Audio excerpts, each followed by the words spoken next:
The holy letter of the Baal Shem Tov, where he describes his ascent to the chamber of Mashiach, asking Mashiach, when are you coming? And Mashiach saying, when your wellsprings go out, which means the teachings of the Baal Shem Tov would go out everywhere in the world. That's going to be the preface of the coming of Mashiach, because this is so important, and this is really the foundation of all of Chassidus, specifically Chassidus Chabad.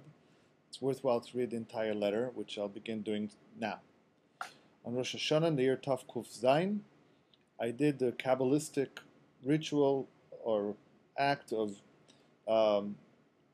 doing the soul elevation, and I saw wondrous things which I haven't been able to see from the day I was born. And as I ascended to these levels, I saw things that I couldn't explain, I couldn't tell you, even if I saw you face to face. By the way, speaking to his brother-in-law, Reb Gershom Kitover, himself a great Kabbalist. However, when I returned to the lower Gan Eden, lower Garden of Eden, so again, these are all spiritual levels, I saw several souls, some of the souls of the living and some of the souls of the dead. Some of them I knew and some of them I did not know.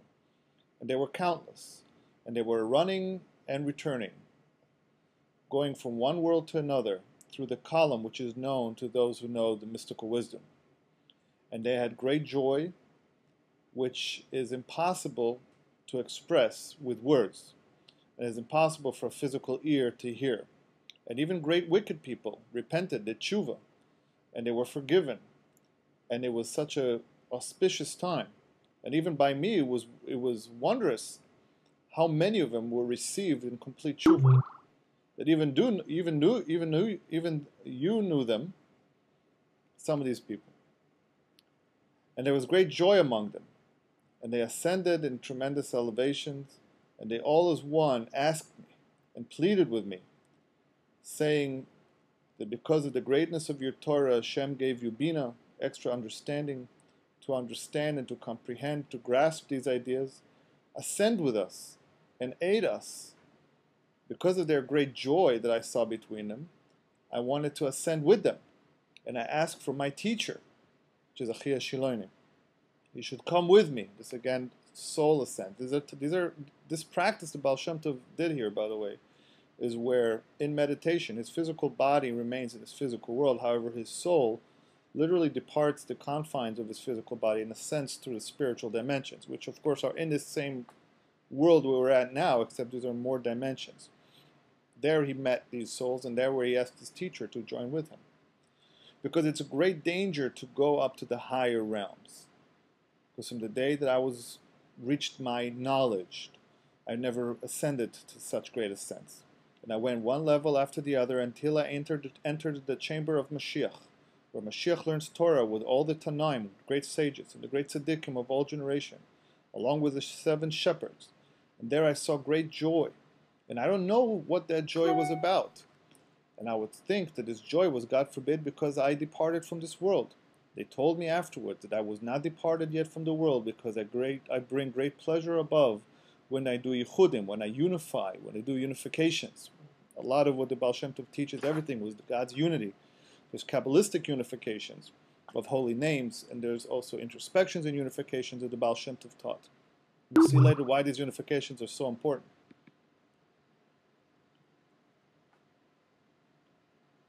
Through their holy Torah. But the real reason for the joy I still don't know to this day. And I've asked Mashiach, when are you coming? And Mashiach answered, with this you will know, when your learning will be publicized, it will be revealed in the world, and the wellsprings, your wellsprings, will go out forth. Chutza means outside, means even to the farthest reaches of the world. That's what the internet does today. Whatever I taught you, and you comprehended, and you grasped, and they too, they meaning us now, lowlifes like us, will be able to perform the yichudim that you do, the great unifications, and the ascents that you've performed. That's when all the klippas, all the husks, the conceal godliness will be destroyed. They will actually cease. And it will be a great time of great divine will and salvation. And I was wondering about this, and I was great displeasure in how long it will take until this will be possible. But afterwards I learned when I was there 3 things and 3 holy names, which are very easy to teach and explain. And this made me calm, because I thought that through these names and through these things, even regular people will be able to come to this level. But then I was not given permission all my life to reveal this. And I even asked for permission to teach this to you, and I'm still sworn to not teach it to you. But this I will tell you, and Hashem will be with your help. Before Hashem you walk, and don't have foreign thoughts during your davening. Don't think your prayers or the prayer service is idle or small things. And every time you learn and you pray, and every speech and every word and letters that come out of your mouth, you should always think in terms of being great unifications. Because in every letter there's worlds, souls, and godliness. In every letter. And they arise and bind together and form letters. And the letters form words. And the words form together in true unification. And the godliness, it's all of the letters of the words, unifies one with each other. And you should try to include your soul with these letters and with these unifications on every single level. And all the worlds are unified through these letters. And this brings great pleasure and great joy above. And if you want to understand the greatness of this pleasure and joy, think of the pleasure of a bride and a groom coming together in union. That is nothing compared to the great pleasure that's brought about through the unification of these letters and the words, through the prayer and the Torah and the blessings. How much more so on a higher level. And certainly Hashem would be with your aid. Everywhere you will go, you'll be successful. And you will reach great comprehensions. As they say, give the wise man, and he will become wiser. Shabbos, Mashiach.